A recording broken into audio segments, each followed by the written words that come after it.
This week on the Movies and Stuff show, we talk about pizza boxes, the Klingon language, Radiohead's Whiteout, Cap 3 killing internationally, cult comic book film, The Shadow, and air an interview with actress Penelope Ann Miller. Stay tuned.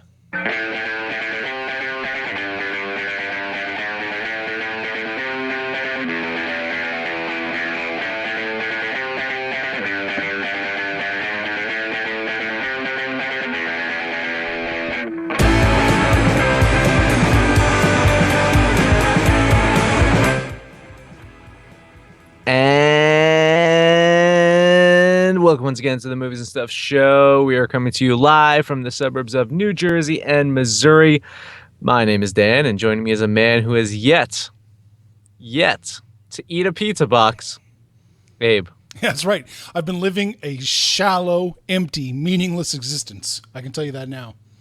The hipsters have won. The hipsters have won. Abe, all hail our hipster overlords. You can now buy a pizza that comes in a box made of pizza. I don't see anything bad, wrong about this at all. This is. I feel like my whole life, as significantly shorter as it has gotten, has been leading up to this point. I don't get the logistics of it though. Like, is the pizza man going to be holding the pizza in his hands? Like, isn't that kind of like gross?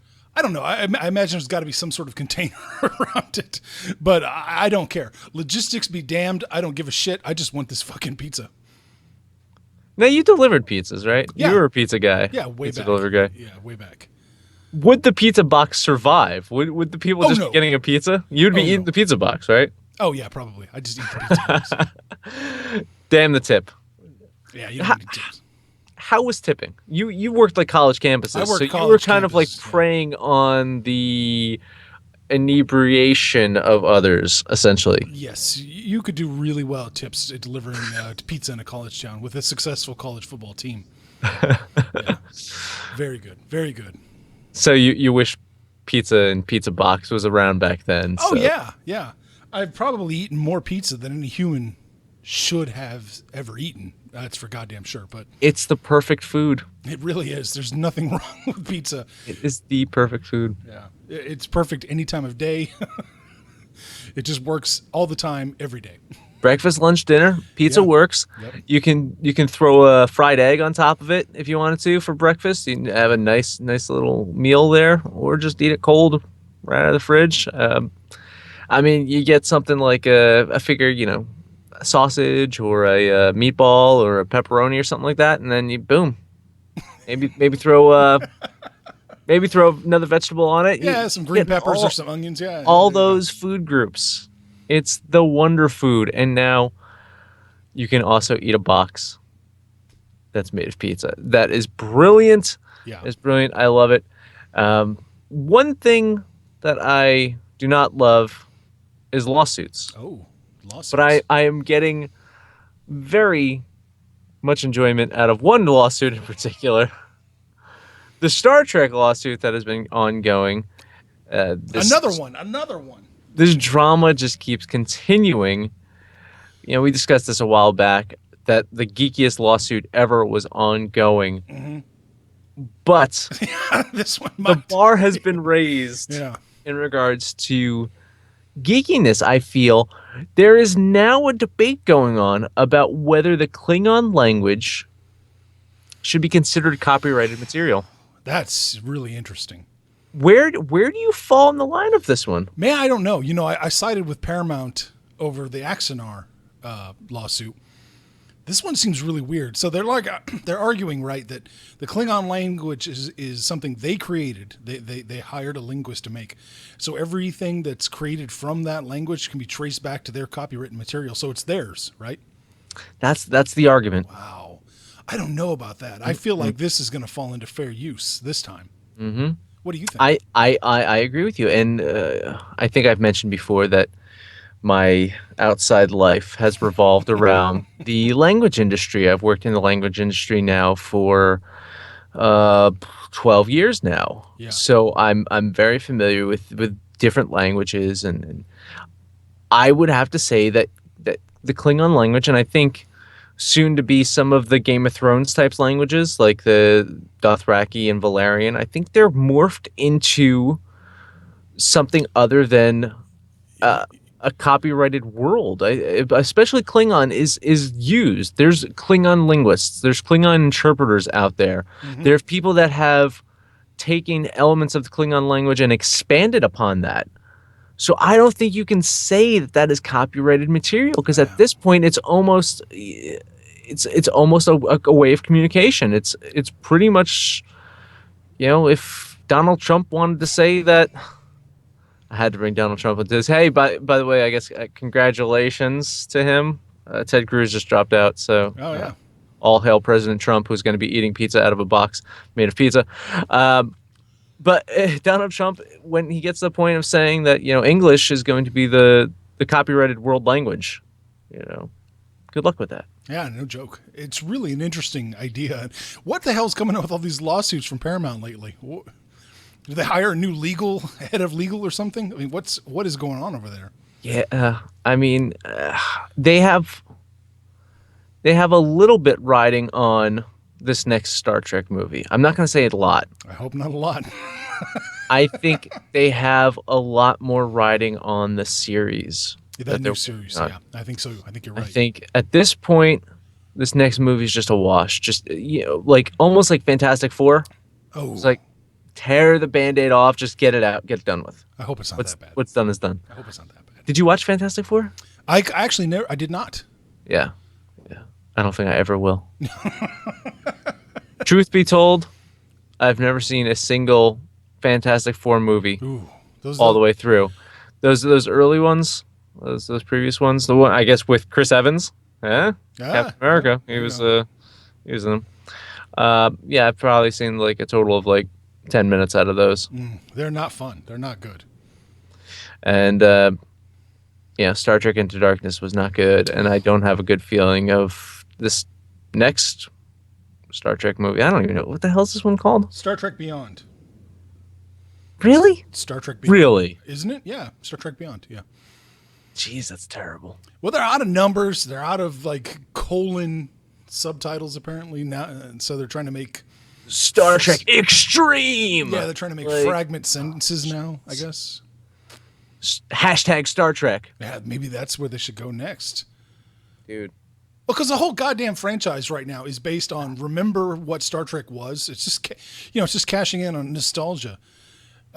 So I mean, they can't just call it something else. They can't just call it like I don't know, Enterprise. They can't say something like that. They have to keep the Star Trek in there Yeah. because there's nothing else going on for this franchise. And it's unfortunate. And you're a bigger Star Trek fan than I am, but still, I felt that they successfully rebooted this with JJ's original Star Trek. I think did a great job of explaining how they can now move forward with different stories as a result of this Yeah. split. I'm with you. I'm with you. I thought that was I'm going to use the word brilliant. I thought that was a brilliant idea on JJ's part and then on the writer's parts to reboot the series. And then they just fell flat. The whole idea of rebooting the series is we're now free from canon. We can do whatever we want. So what are we going to do with our newfound freedom? Oh, God. fucking morons, man. God damn. At least they have Idris Elba coming. Yeah, I guess.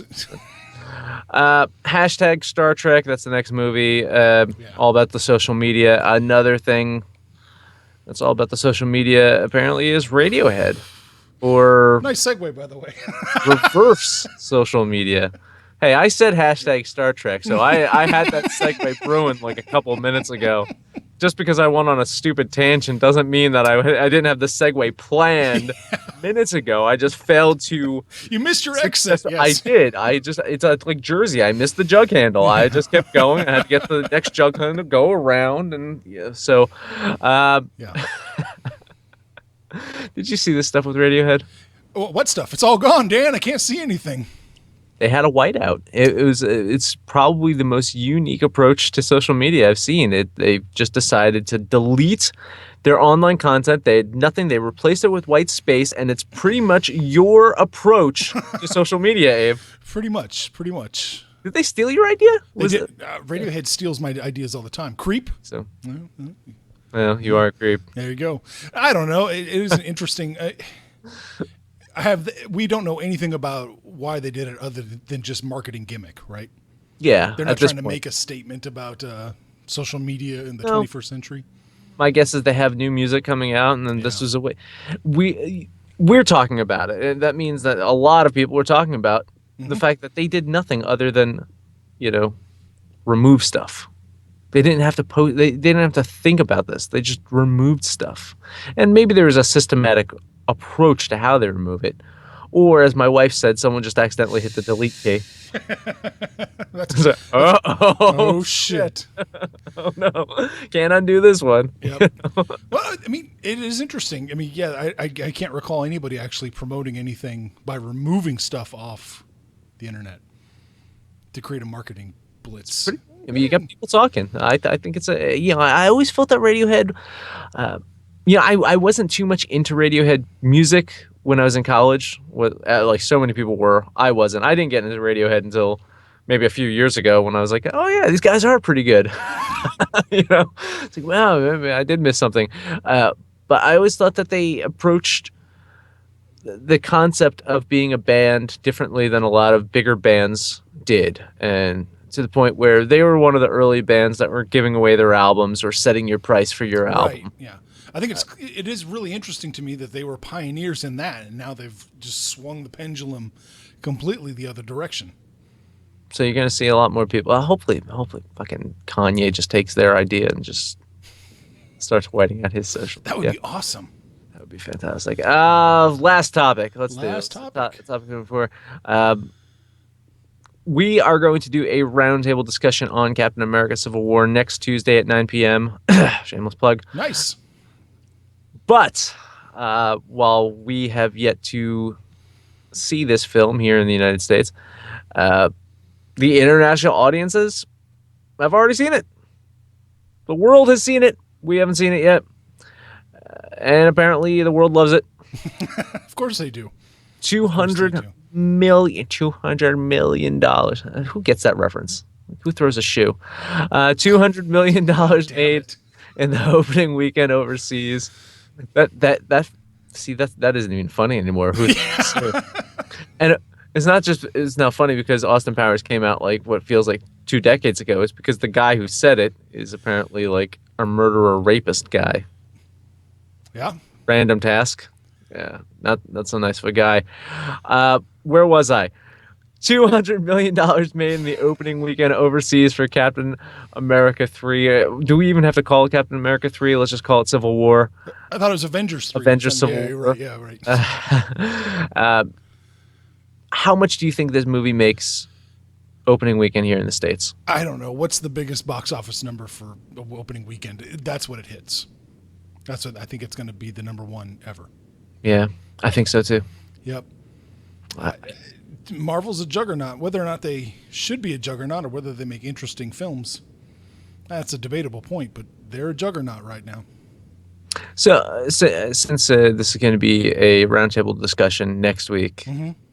I assume that you are going to see the film. I'm going to see it Thursday night, Yep, right after right after the debate show. the debate show Yeah. here on this channel Thursday night. Mm-hmm. So you'll be multitasking. You'll be going debate show, then right to the theater Right to to the theater. to do it. Yeah. I as well plan to go to Thursday night. I'm hoping that I'm not going to be doing the debate show, but if something happens, I might just get stuck doing the debate show and then go to the movies. Getting But- stuck doing the debate show. Yeah, I'm glad to hear it. Well, it's my off week. Isn't my off week on the debate show? Like Yes. I in my contract, I have it written that I have every other debate show off Yes. to give other people a voice, other people a chance instead of seeing me. So I talk all the time. Yeah, I think this is going to whatever Batman v Superman did. This whatever Deadpool did, whatever. I mean, no chance, no chance. Captain American 3, Captain American, America, Captain America 3. See, it's all confusing because I can't consider this a Captain America film, and I think that's going to be my problem going into that. Is conceptually, the first Captain America movie worked well on its own Hmm. to establish a character, and probably the most interesting character throughout the film so far has been either Iron Man or Captain America, Yeah. right? Oh yeah. One of those two. So it makes sense that in this film they're going to kind of collide because they are the most two interesting characters out of the film so far. Hmm. Winter Soldier, though, I would rank in one of the five. Well, I mean, probably amongst the best Marvel, like top two or three Marvel films, Yeah. possibly like maybe top five, top six, seven, superhero films of all Mm. time. Like Mm. it's right up there. Like Winter Soldier was really well done. It had a great tone to it, a great style to it. So you're gonna follow that up with just get Avengers fighting each other. To me, it feels a little cheap that this is a Captain America movie. That's tough. That's tough. The Civil War comic really did focus on him an awful lot. I So, guess so. I mean, I can see why they did it that way. I do find it really interesting. I thought there was no chance they were going to do Civil War once they disbanded Shield. That's crazy. It's so interesting. Yeah. Well, Yeah. I'm looking forward to seeing it to see what they do. Yeah, me too. No, I'm so glad there's no more Joss. yeah, that is a blessing. So, all right, you can see by the button below. Please click subscribe. We appreciate it. We're gonna take a quick break. We have a great show lined up this week and talk about the cult comic book film, The Shadow. Hey, we're in a comic book world, I guess. We're gonna air an exclusive interview we did with actress Penelope Ann Miller. Ooh. So stay tuned when we get back. We'll take a look at the evil that lurks in the hearts of men.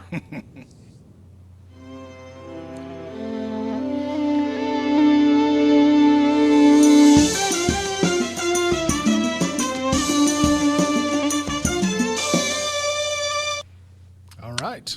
And welcome back to the Movies and Stuff show. We were talking about The Shadow. And if you don't know what The Shadow is, it is a very overlooked comic book film that came out in 1994. It's directed by Russell Mulcahy, who we've had as a guest on our show. We talked about Highlander with him. I love that guy. Great dude, a funny dude. But The Shadow, it's a bizarre second cousin to the Burton Batman films. It's based on the Walter P. Gibson radio character from the 1930s, and it has a stacked cast. I mean, listen to the people that are in this movie.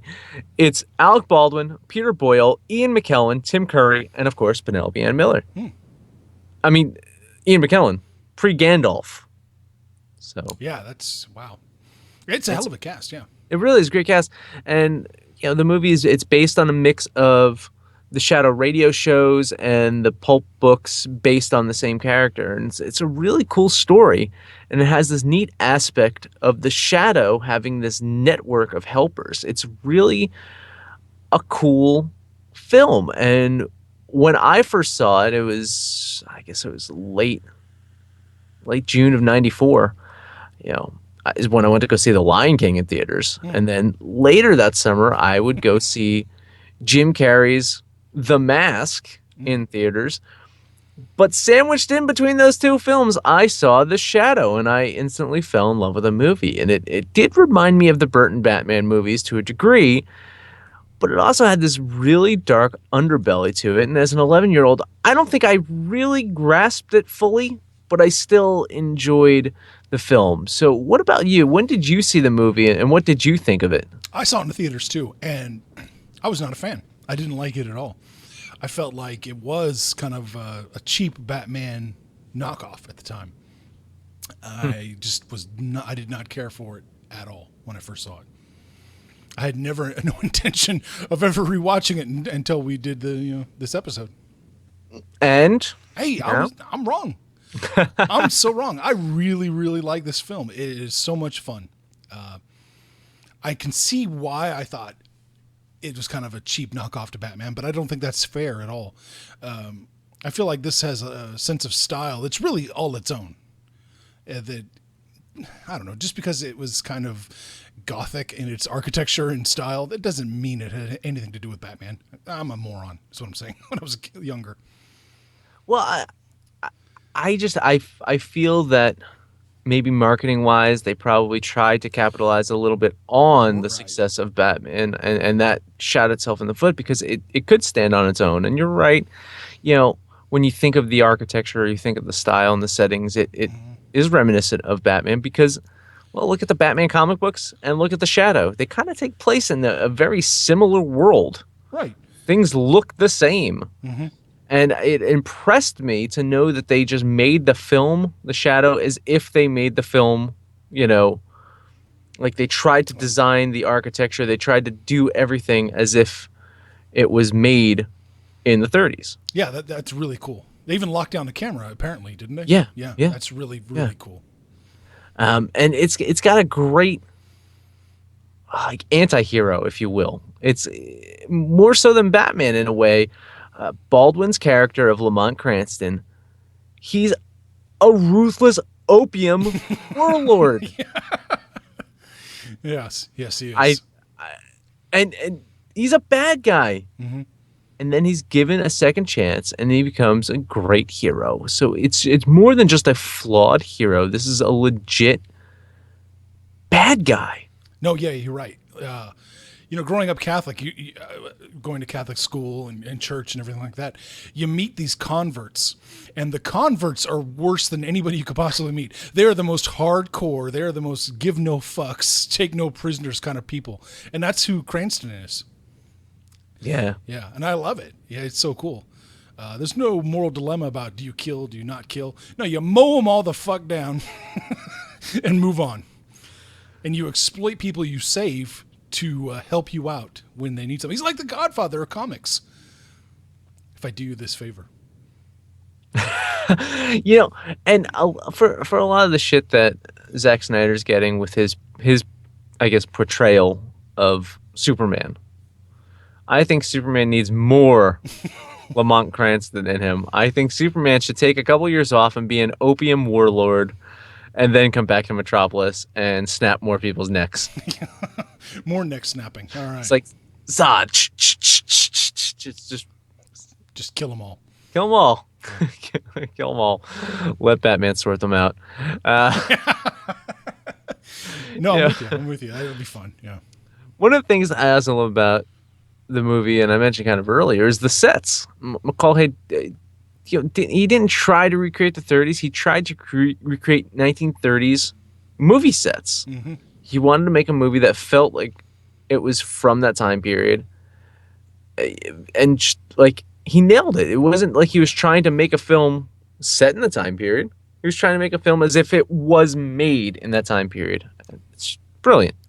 Oh, yeah. I love it. Costume sets, everything was great. Oh, I agree, man. I agree 100%. I love the costumes and set design are second to none, I should say. Especially Penelope Ann Miller's costumes, top notch. Very Yeah, good. yeah, and we'll air when we air that interview. She's got some great stories about that. Um, you're not even gonna have to use your imagination. She gets pretty graphic with that. Uh, you know, I kind of gave the rundown of everyone that was in this, Yeah. and other than Baldwin, I think there's some really good performances here. I think John Lone as Shiwan Khan, he's just fun. He's a fun like foil, if you will, to Cranston. I think they work well together. Peter Boyle as the Shadow's personal driver. Yeah, kind of subdued for a Boyle role, but still has some great delivery, has some great one-liners, really funny. Tim Curry, Oh, so good. he reaches almost like Gollum-esque qualities here.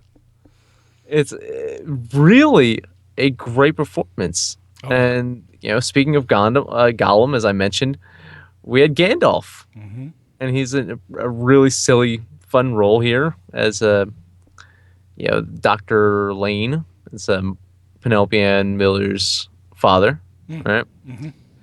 I loved Penelope Ann Miller's performance in this. I think her chemistry with Baldwin was just so fantastic. I think they really hit it off. I think it worked well. Who's your favorite though? Ooh, that's tough. You know, I am gonna have to side with Tim Curry. I really am. He is so good. He could be in a 30 screwball comedy, 30 or 40 screwball comedy. He is just firing off on those lines. He's hitting all cylinders. He's just got this energy that's just crazy. And it makes me sad we never got to see him really be the Joker. You know? Yeah. Yeah. Yeah. Yeah, but it's awesome. And you know, I mean, props to oh gosh, I'm blanking on the name. Props to the bad guy. Oh, John Lone. Yes, I'm sorry, John John? Lone. Yes, Yeah. for killing Neelix. I mean, anytime somebody kills Neelix, I'm all for it. Yeah, I think Tim Curry and we've also talked about Clue on our show before. And Yes. another just classic Tim Curry performance. I It's a shame that he had all those medical issues and he was kind of robbed from a few more years of comedic roles because I still think that even to the end, like he had it. Like when he was doing Spam a Lot on Broadway. Now, when I saw Spam a Lot, I just missed the run with Curry in the role, but I saw who is it? David Hyde Pierce. I saw Okay. in it, and it was still funny. It's a Yeah. great musical. It's really hilarious. But yeah, even up until then, he was just so on point, and I wish we could have had a healthy Tim Curry still in films because he's always made me laugh. And this was another performance that he was just it was over the top. It was so unbelievable, really. Um, but I think Baldwin got a lot of crap for his portrayal of the Shadow, and I think he nails it too. Oh, he does. He does a damn good job. You know, I don't know why Alec Baldwin gets shit on so much. Seriously, the guy, the guy's awesome. I mean, I'm thinking of this. I'm thinking of Glengarry Glen Ross. I'm thinking of Jack Donaghy. Fucking hilarious. Alec Baldwin is a national treasure. We need He is. we need to elevate this man up because he is phenomenal. I'm trying to think what the hell he was also in recently. Oh my god, he was in something else recently. I'm gonna have to go to I saw him IMDb in the now. I saw him in the latest Mission Impossible too. Oh, he was in Mission Impossible. Yeah, the last one. Yeah, he's the head of the CIA or some such. Great stuff. Alec Baldwin. Okay, there was that dark period of time when he was with Kim Basinger. Yeah. Yeah, that wasn't working so much. Yeah. But yeah, man. It was it. Oh, go ahead. No, it was a couple years ago, but I'm thinking of the Departed. He's fucking So- awesome in that. Sensational Yeah. in The Departed. Oh yeah. Like again, I guess this is like 7 years ago now or so. Yeah, it was just the other day. Yeah, it was just the other- that's when you're getting old, there, Daniel. I know. Think of The Departed as if it just came out like a year or two ago. Yes. But he is so fantastic in The Departed, Yeah. and his jaw alone is a star of this film. Yeah. He's got a superhero jaw. He really does. And I can't think of anybody else who can make me laugh as hard just with a simple look he can have on his face.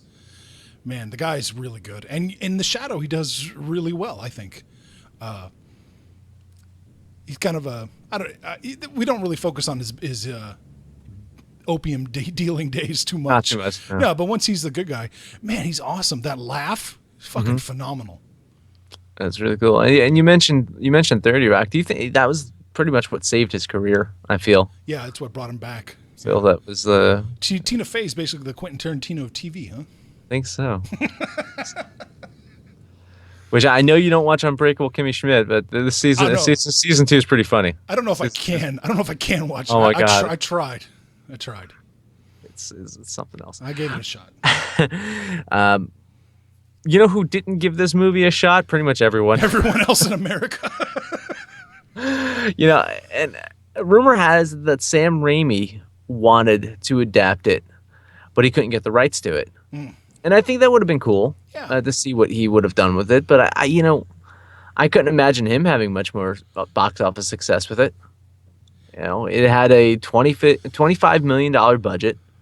It made $48 million worldwide, so it wasn't like a flop. No.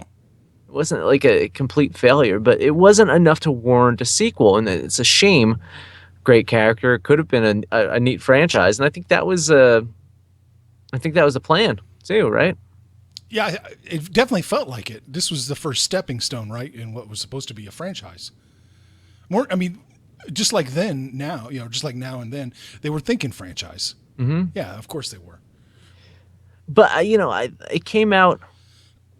What was it? It was up against. It had Lion King. It had The Mask. That wasn't also Independence Day, was it? That wasn't that summer. No, No, no, no. no, no. Independence Day was a different summer. 94. What else did it have going out there? Well, I mean, Shawshank wasn't doing anything in 94. No, but Pulp, I mean, Pulp Fiction. it was a strong summer. It had a lot of films, and I'm assuming that that could have been. Do you think that's the reason, or what do you think was the reason for this just not doing so well? I think one thing that was definitely going against it was this kind of brand name recognition. Mm. A radio play from the 30s and a very limited run as a comic, and then It's not Batman. sporadic after that. No, it's not. It's not Batman. It just usually, just like we talked with Star Trek, they choose these projects because it has some tie in the audience's mind with something they remember. But I can't imagine the Shadow grabbing anybody. You know, it brings me back to the discussion we were having earlier about Oh, Forrest Gump. Sorry. Forrest Gump. Yeah, that's right. Uh, but it brings me back to the discussion we were having earlier in the show about Captain America. Mm-hmm. Right. I I begrudgingly have to give a lot of credit to Marvel because they don't like the current Marvel slate. They've been stripped of pretty much their main characters because the X-Men, they don't have them. Spider-Man, they haven't had him until this film. Mm-hmm. So they're doing wonders of creating these blockbusters with previously secondary characters such as Iron Man and Captain America, Mm-hmm. Mm-hmm. Thor. Like they're known, but they're still secondary in the Marvel world behind the X-Men and behind Spider-Man. Whereas you have DC Mm-hmm. has the two most known comic book heroes. Yes. Number one and number two. Flip of a coin, Batman, Superman. Number one, number two. Brand recognition, talking about that. So the fact that Marvel has been able to succeed so much with these secondary characters is so amazing. That said, we didn't have a great superhero market in the late 80s, early 90s. We had Batman. Mm-hmm. We had Superman that had shot itself in the head with two back-to-back flop movies. And talking with, uh, what's his name? Who was going to do? James Cameron was supposed to do a Spider-Man movie. Like, you had rumors of that, but you didn't have what we have now. So I kind of feel Shadow more success in this kind of world right now, where there's more comic book films, more of chance for exposure. You don't need the exact brand recognition. You have something like Guardians of the Galaxy that is able to make a boatload of money. Well, yeah. Maybe it's Chris Pratt playing the Shadow. Well, there might be something to that. You're right. This was in this weird dead zone of comic book films. If we look back, like outside of Batman, what was doing well in this early '90s time? Not a whole lot. The Phantom, which was, I guess, let's tie it together. Phantom and Dick Tracy both were, hearkening back to those old newspaper, cartoons, comic strips, and they all flopped. Yeah. Yeah, it was a really interesting, weird time for comic book films. And I don't know why they all flopped. I mean, The Phantom wasn't particularly good, but Wasn't bad. no, Dick Tracy really wasn't that bad either. I like Dick Tracy. Yeah, I thought The set design was really cool, but yeah, I don't know why all these films flopped. yeah. There's something there. Apparently, whenever we go back to the 1940s to grab a comic book character, it's going to flop. Yeah, but I also think that there's this weird like ebb and flow as it comes to the comic book genre, and you had a period of time where it just wasn't doing that well, and then you had Blade that I feel almost pulled it out of this bad place, this dark place, if you will, and brought it back into the attention. But then you had a string of just a string of pretty bad films for, over a decade as well, like after Blade, and some forgettable ones, in those thousands, those early thousands especially. You think back to Yeah. those Fantastic Four movies that we've mentioned. You talk about Let's the do it. Green Lantern film, Oh, the yeah. Green Hornet film, Oh, right? yeah. There was a lot of just like, and then you had the shining spot of Ang Lee's Hulk in there that people kind of just couldn't wrap their mind around because it wasn't. It was almost like what Zack Snyder has done. It wasn't. Oh well, that's not the Incredible Hulk. Right, right. It's like, I know it's Ang Lee's Hulk. It's Yeah. at the- I, you know, I I'll never quite understand why they got so much hate. Yeah, but yeah. yeah, hell, I don't understand why the Shadow got so much hate. I mean, Yeah. EW Entertainment Weekly ranked it as one of the 21 worst comic book films of all time. They're so fucking stupid. There's no getting around that. Come on, one of the worst of all time. That's I ridiculous. mean, Captain America 1990, Elektra 2005, Superman 3 and 4. Superman 3 and 4, Daredevil 2003. Oh my God, there's so many. Batman and Robin, The Green Lantern. Catwoman. Yeah, Dolph Lundgren's Punisher. Ah, Spider-Man 3, yeah. X-Men 3. Oh my god, that might be the worst. Yeah, Blade 3, The Spirit. X-Men Origins Wolverine was terrible. Oh yeah, pretty bad. Howard the Duck. But that's got charm. Yeah, I guess so. That one's got a charm to it at least. Right. No, Barbed Wire is still one of the best comic book films of the 1990s. Let's just say that. Let's just let that soak in. Yeah, I'm glad that this film has a cult following. It's much like The Rocketeer, I feel. That's another one. It yeah. didn't exactly. It kind of flopped too, didn't it? Yeah. And similar kind of There's- time frame, and yeah, There's something there. I think so. I think that's that's what they're trying to trying to do. They're trying to make fetch happen, and it didn't work. Anyway, is expected to be a huge blockbuster. I think the expectations were kind of unfair. These are great characters, but they're not household names as we mentioned. So, I'm not one for reboots, but I would actually like to see McCullough get a shot at this material again. Oh. I'd like for him to get a shot at it because I think he's deserved of it. No, yeah, I'm totally down. I like the man. I think he makes fun yeah, movies. he does. Maybe all the pieces don't always line up together quite exactly, but fuck it. It's an experience. Don't think about it. Just roll with it. Just let him go. Just let him go. Seriously. Final thoughts on The Shadow. Man, I'm so glad we rewatched it. It's a lot better than I remember.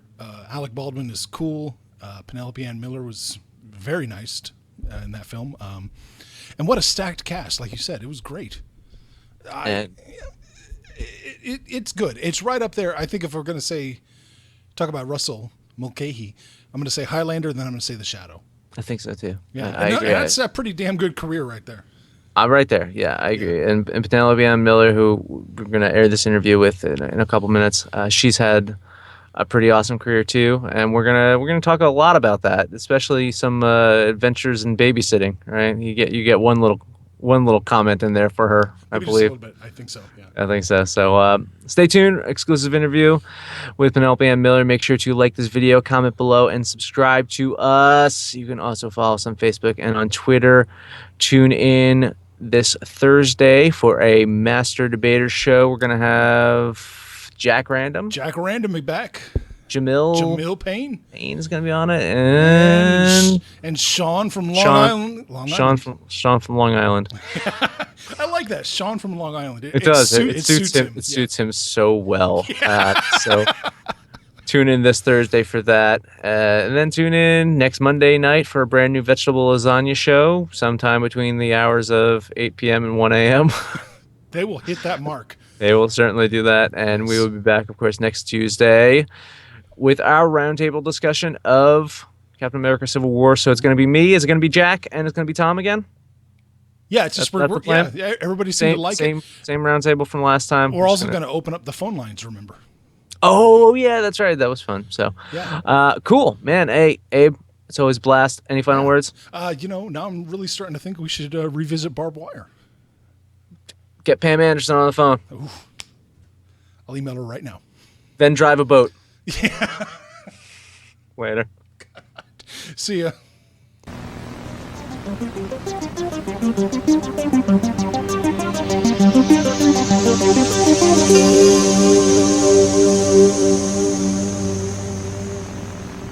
Joining us now on the show, actress Penelope Ann Miller. Penelope, thank you so much for joining us today.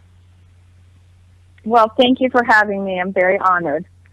You know, we had Russell Mulcahy on our show before, and he just seems like a lot of fun. We were talking about The Shadow today. What was the vibe on the set of The Shadow when you guys were filming it?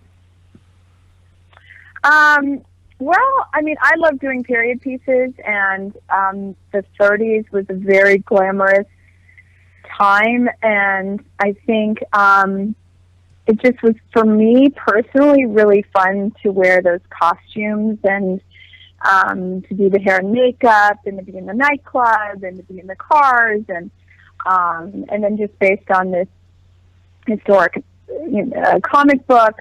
Also, of course, working with Alec Baldwin, Jonathan Winters, Peter Boyle, Tim Curry, Ian McKellen, Sir Ian McKellen. I mean, this is incredible cast. And so it just felt like being transported back into old Hollywood. I mean, and the sets were phenomenal, and just everything about it just sort of felt like one of those big, MGM kind of, type of films where you just sort of go all out. And so I felt like it sort of felt that way when we were making it. It felt very, very glamorous, and really we just had a lot of fun. I mean, Alec has a great sense of humor, and of course Jonathan Winters goes without saying. So we just really had a lot of laughs. If we're going to talk old Hollywood, your character Margot has moxie, and so how much of that was on the page, and how much of that was your performance? Well, I mean, I love old movies, and I've always been an old movie buff. I love the Thin Man series, and I love Myrna Loy. I love Barbara Stanwyck and Jean Arthur. So I kind of modeled my character after those kind of women and those kinds of actresses that had that kind of moxie. I always felt like Alec and my characters were the relationship between us, the Shadow and of course Lamont Cranston. And Margot really had that kind of banter. And I think if we didn't have that kind of chemistry, first of all, which we needed to have, and I think luckily we had it, and if we didn't play off each other with that kind of timing and rhythm and sensibility, it just wouldn't have worked. And I think we just both kind of knew that inherently going into it, that we just really had to play off each other and really sort of harken back to those kind of old Hollywood movie stars that, like the Cary Grants and the Clark Gables and the William Holdens and or the type of actors that would do that kind of banter with their co-stars, the Katharine Hepburn, so to speak. So I don't know, I guess it was definitely in the writing too, for sure. But I think there's also a lot in the performances and the timing and the rhythm with the actor. So you have to sort of play off each other as well. Oh, absolutely. And it's great that you have, a lot of the actors that we talk to, they are film buffs themselves, and it's great that you can draw upon that inspiration and make it part of your role and make it unique, but still inspired by something that was done, many years ago. That's really cool. Right, exactly. So, that's definitely something that I think we both wanted to do, and certainly, David Koepp, who wrote the screenplay, I think he wanted it to feel that way, and I certainly think Russell Mulcahy wanted it to feel that way too. Right, and it's The Shadow, I kind of feel is a movie that is often overlooked. It's a great period piece. It's a great comic book film. And, it's easy to look 20 years later and see how good a movie is. Shadow has a cult following nowadays, and it did well on VHS and DVD. At the box office, though, it did less than expected. Is there anything that you could kind of pinpoint to say, this should have been a blockbuster? Why wasn't it?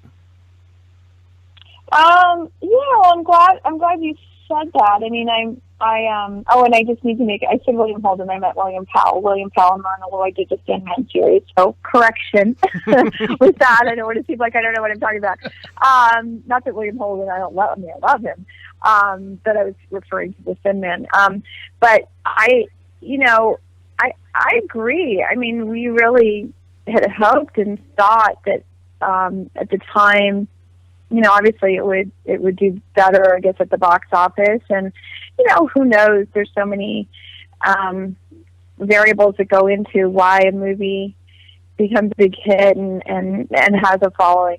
But I love that there is still a following. I love that you say that there's definitely a cult following and that it's still popular today. I know when they released it on Blu-ray recently, they interviewed all of us, and I loved that there was an opportunity for us to talk about it and revisit it, and that there would be a resurgence for it, and hopefully a new audience would be introduced to it. So it makes me happy to see that it still has a life, because I think it's kind of a classic and one of those timeless films that you can watch now and still enjoy. It doesn't feel dated, and so I'm glad to hear your feelings about it. That certainly makes me happy. Yeah, we love it. And The Shadow was, made famous on the radio way back when. And you've done some radio yourself. Radio drama, yes. It sounds so romantic being on the radio performing. What's the difference between being on the radio versus being on TV or film? Well, I mean, I think radio is so much about the inflection in your voice, and I mean, the character has so much to do with the voice, and not so much about, because the audience can't see you, so they can't see your facial movements or anything like that. So you really have to be very animated, I guess, vocally. So there is something to be said for that. It's so interesting because I did a silent film, The Artist, and then we're talking about, doing radio, which is just about the voice. So there was two things going on at the time. There were silent films and then radio shows. So, yeah, it's kind of, and then some people's careers died because they didn't have the voice when talkies came in. People didn't like the sound of actors' voices when talkies arrived. So I guess it's really important to have both things going for you. Gosh, yeah. But yeah, so I think that's what happened to Valentino, actually, and there's a lot of actors that I guess really had a hard time. Clara Bow is another one, and so yeah, I mean, it's but it's fun to do radio. It's fun. But yeah, but it's neat that this started out as radio, and then it started out as a comic book and then radio show. Right. Do you know the history of that by any chance? I think it was a comic book, and then it was a radio show. Yeah. Then it was a radio show. Yeah. That's how I. I'm surprised. No, I'm surprised that it was never a feature. Right. It was never a feature before ours. Right. Is that correct? Yeah, correct. Yep. Yeah, that's kind of wild that it was never made into a film. I mean, there were so many other comic book films that were made, so I'm just surprised. Of course, we hoped it would be such a huge hit, we'd be doing a sequel.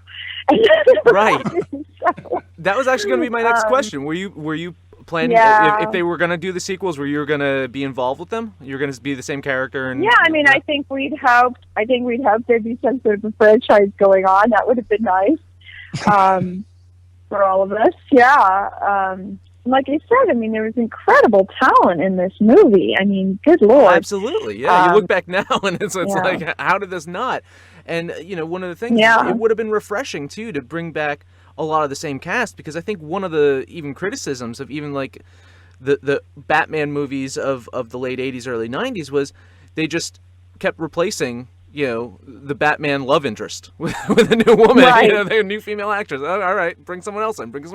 Yeah, but Margot cool Lane, to keep it together. Yeah. Yeah, I think Margot Lane was such just a very distinct character with the Shadow, and I think the fact that she could read your mind and she had powers of her own, and so I think that lent itself to her being a very important, integral part of the Shadow. So, and I think she did continue on in the comic books, right? I mean, she was sort of a pretty permanent character. Right. So I think, yeah. But yeah, I mean, that was certainly the hope, was that, you know, it would definitely continue if it was successful.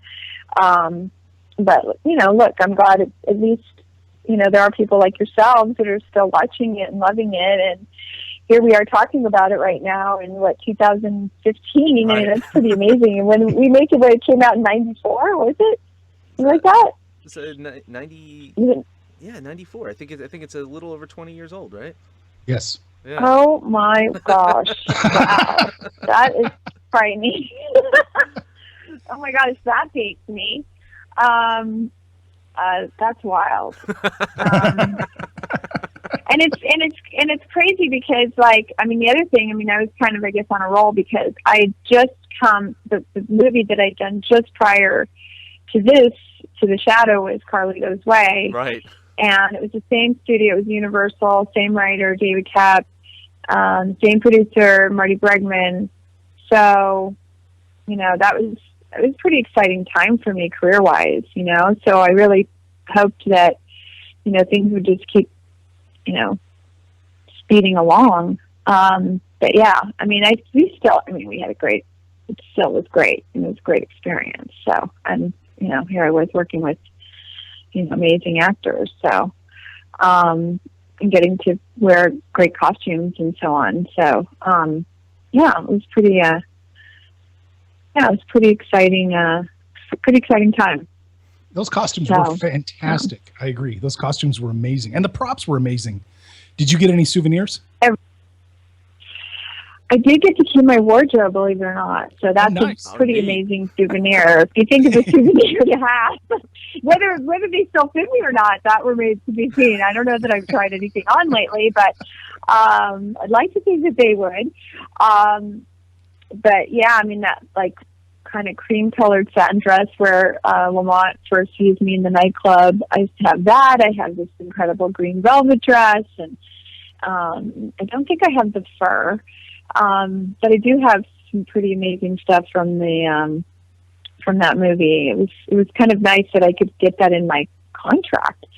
Those are the days when I think you could make really good deals. Times have changed, but anyway.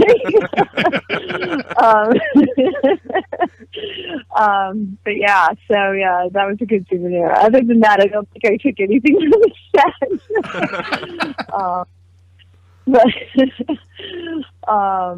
But yeah, so those are kind of fun things to have, though, I must say. That's awesome. Yeah. And, you know, you've mentioned, and we've mentioned everyone that you worked with on this movie. Any great stories that you can remember from any of them? I mean, you know, Peter Boyle, Ian McKellen, Tim Curry, Alec Baldwin. Anything that you just remember stands out from being funny, or that you're on the set that you remember from one of them? Oh, golly. I don't know, now that you've said the year that we did it, years ago, I don't know if my memory is going to hold up.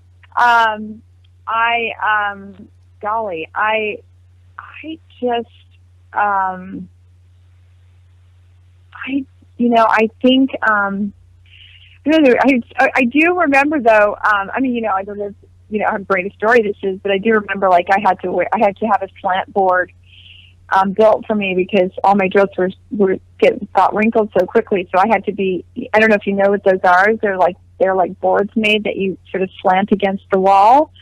So I couldn't sit down, you know, most of the time. So I had to be like propped up on a slant board. You know, so, and they used to do that in the you know, 30s and 40s with actresses. They would put them on, you know, all against the walls of these studios, and they'd have to, like, they'd have a little wedge for your heels to go in, and you just, like, rest against a board that was built for you. And, you know, luckily there was a place to put your drink or something because you couldn't sit down. I thought that was pretty funny. And I'd never heard of that before. You know, it looks like sort of a stand-up coffin. I mean, without the lid. You know, here I would be like full with my arms folded, you know, asleep, taking a nap. And then one of the things where I actually had to change And I couldn't wear, I mean, and this is going to sound a little bit risque, but I could, you know, a lot of times I couldn't really wear undergarments in the scenes because everything would show with the satin dress. And I had to change in the scene. There's one scene where I have to change behind a screen, but the screen was kind of see-through. You know, you could see the silhouette. And I literally had to change in the scene. There's a scene where I'm changing, and we had to do it with the camera was rolling. So I thought, you know, until I watched it, I realized that you actually could see the silhouette of my, you know, body. And here I was, you know, thinking that I was being discreetly covered up with the screen, but the screen had that sort of, you know, little bit of a filter through it. So it's something that I didn't expect. I mean, I don't think you can see everything, you know what I'm saying? But yeah, I had to I think I had to change into, I was in a nightgown. That's right. It was in a satin nightgown, and I had to get out of the nightgown and put on a dress and do it all in the scene, and they had to shoot it. And it was one of those scenes where, you know, you didn't want to cut the scene much because it was all about the banter between me and Alec. So I didn't realize the whole cast and crew was, you know, as we were doing the scene, was seeing me, you know, pretty much kind of naked in a silhouette. So anyway, that was kind of funny in an embarrassing sort of way. And what else? And then there's like a dream sequence where this fire, I don't know if you remember the scene with the fire, where I'm like in a dream and there's this whole fire. He's having a bad dream, remember? Yes. And then I'm in this dress, and this dress is flying up, and there's this whole fire behind me. Anyway, that almost caught on fire because, you know, they had to have the wind machine and then the fire going, and that was a little bit scary because and it was really hot. So, because this fire, you know, they had to do the whole special effect with this satiny dress, this sort of satiny chiffon dress, you know, blowing all around while the fire's going on around me. So there was a lot of little sort of funny little touch and go things going on. But all in all, I mean, you know, other than just listening to Jonathan Winters just cracking us up on set, I mean, it was like, you know, literally having a stand-up comic, working the room in between takes. I mean, Jonathan Winters would just keep the extras and all of us just in stitches, you know, while they were setting up camera angles because he was just constantly telling jokes. I mean, that's how Robin Williams was when we were doing Awakenings too. But Jonathan Winters was just really super, super funny and just really fun to work with. So yeah, it was fun. And, you know, and Alec Baldwin had just gotten married to Kim Basinger, so he was actually in a really good mood. And they were really happy then, so, you know, things were going great. Really hunky-dory. So, all was well. It was good times were had by all. Yeah. Everybody was in good spirits. So, and, you know, like I said, I was just thrilled to be there and be part of something really, you know, really fun and special. And just, you know, that's right up my alley, honestly. Like, just the kind of movies that I love to watch. And so to make a movie like that, you know, it was just like a dream come true, truly, you know. Just to be in a, you know, one of those sort of throwback 30s Hollywood glamorous, so big event type films. It was just really, really cool. Just all the sets were just pretty tremendous. So, you know, it really, really felt like we were there. You know, we had gone back in time. So that's awesome. Yeah, it was fun. Yeah, pretty cool. You know, just a lot of time in hair and makeup as well. Like a 2 hour deal where they had to set my hair, and you know, but we had a great hair and makeup team, and they were wonderful. And Bob Ringwood, who did the costumes, is, you know, great. So, you know, we were just really lucky. We had top of the line people. So yeah, totally. Yeah. You know, Yeah. I'm from the Midwest, so these things terrify the hell out of me. An earthquake, you know, damaged the shoot and prevented the climax from being shot fully. Were you around for the earthquake or any of the damage? I mean, I was around for the earthquake. I just wasn't shooting then. Yeah. So I guess I wasn't affected by that on the film. But actually, I didn't even remember that. I mean, I didn't remember that being happening right then when we were filming. So now that you mention it, now I do. It's coming back to me because it was 20 years ago.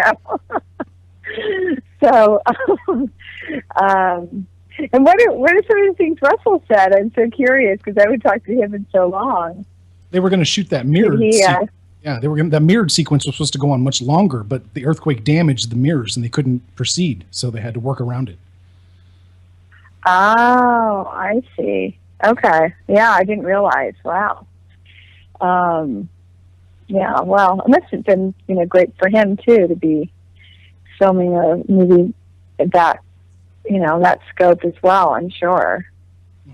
And Russell's a trip, though. Yeah, I mean, Russell's got some great stories. We talked to him a few weeks ago about Highlander and making Highlander. So he had a lot of great stuff about that. And he's doing a lot of cool stuff on TV. So it's fun to see him still around and having fun. Yeah, well, and maybe his memory is better than mine about actual anecdotes. Anecdotes on what happened during the film. Of course, he was there like every single day, so he probably. Did he have good ones? Did he have good ones about Alec or something? Like, I'm just trying to remember. I mean, I know that Alec and I just got along really well, and I just wondered if he had any funny stories about him or John Lone or anyway. Yeah. He was a character. John Lone was definitely a character, for sure. And Peter Boyle, who was my chauffeur in the film, I loved him. He was just great. And that's pre Everybody Loves Raymond. Right. Right? Yeah. So he hadn't even done that yet. But of course I remember him from Young Frankenstein, exactly. And that's one of my favorite films. So I was just so thrilled to be working with the monster. It was great. So yeah, and then Sir Ian McKellen was my dad, and that was pretty amazing. It's pretty great with that Gandalf as your dad. I mean, yeah. yeah, that is pretty amazing to have him as my dad. Exactly. I mean, look, I've had pretty great dads. I mean, Marlon Brando was my dad in The Freshman. That's right. So I've had some cool dads, I must say. Yeah. I've been pretty lucky. Yeah. That's awesome. Penelope, we really appreciate your time. This was so great. Thank you so much for joining us. Thank you. Well, thank you for having me. I love that you guys love The Shadow, and I hope more people continue to watch it, or who haven't will look it up and take a peek. And I'm glad that it lives on. The Shadow, only The Shadow knows. But I'm thrilled. So thanks again for having me. I really appreciate it. Thanks a lot, Penelope. Take care. Bye. All right, you too. Okay, bye.